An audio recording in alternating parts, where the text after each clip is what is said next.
Sir రాష్ట్రంలో law and order పరిస్థితి ఎలా ఉంది గతానికి ఇప్పుడు పోల్చుకుంటే? అంటే మొన్ననే దానికి సంబంధించిన నివేదిక నేను క్రైమ్ బ్యూరో నివేదిక కూడా వచ్చింది. గతంలో కంటే కొంచెం శాంతి భద్రతలు కొంచెం బాగానే ఉన్నాయి. ఎందుకంటే చంద్రబాబు నాయుడు గారు ఆ విధంగా ఎట్టి పరిస్థితుల్లో జగన్మోహన్ రెడ్డి లాగా మీ ఇష్టం వచ్చినట్టు చేయండి, మీరు అట్లా చేయండి, వాళ్ళ మీద దాడులు చేయండి, వాళ్ళని అరెస్ట్ చేయండి, పోలీస్ శాఖ మొత్తం కూడా మన చేతుల్లోకి తీసుకోండి అనేది అట్లా ఉండదు అసలు. కాబట్టి అంటే వైసీపీ నాయకుల మీద అక్రమ కేసులు బనాయిస్తున్నారు, దానిలో భాగంగా ఈ రోజున పేరుని నాని కుటుంబాన్ని కూడా వేధిస్తున్నారని చెప్పి జగన్ ట్వీట్ చేశారు.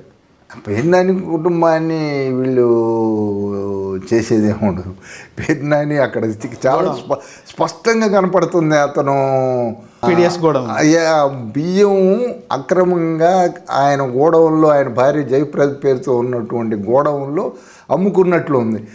అందుకు అమ్ముకున్నాము మేము అని ఆయన చెల్లించినటువంటి డబ్బులు ఏవైతే ఉన్నాయో మేము అమ్ముకున్నాము, అందుకని మేము 1,60,00,000 ఇది ఆయనే చెబుతున్నాడు. ఏది పేరు నానే చెబుతున్నాడు, మేము అమ్మాము కాబట్టి డబ్బులు చెల్లిస్తున్నాం అంటున్నాడు. ఇంక కొత్త ఆధారం ఏం కావాలా? నువ్వు డబ్బులు కట్టినంత మాత్రాన, చెల్లించినంత మాత్రాన నీ దొంగతనం నేరం ఎక్కడికి పోదుగా. నేను దొంగతనం చేస్తూ దొరికితే డబ్బులు కడతా, దొరకపోతే నేను దొరలాగా తిరుగుతానంటే కుదరదు కదా. నువ్వు దొంగతనం చేసినప్పుడు నీ మీద ఖచ్చితంగా కేసు పెట్టాల్సిందే. దానికి ఎవరిని హెరాస్ చేయటం కాదు, ఎవరిని కూడా ఇబ్బంది పెట్టడం కాదు, చట్టం తన పని తాను చేసుకుపోయింది. సార్, ఒక అమరావతి ప్రాంతం తప్ప చంద్రబాబు నాయుడు గారు మిగతా ప్రాంతాలను పట్టించుకోవట్లేదు అనేది ఒక కొంత ప్రచారం జరుగుతుంది. ఇందులో వాస్తవం ఎంత అంటారు?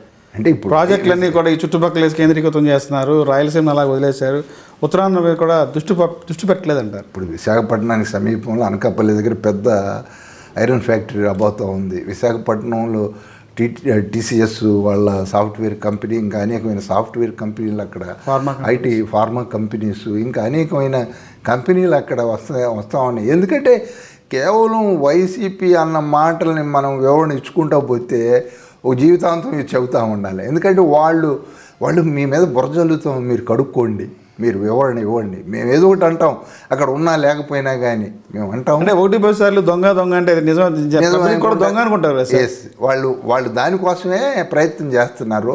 వీళ్ళకి అలుపు వచ్చిందాక మనం వీళ్ళని వెంటపడదాం.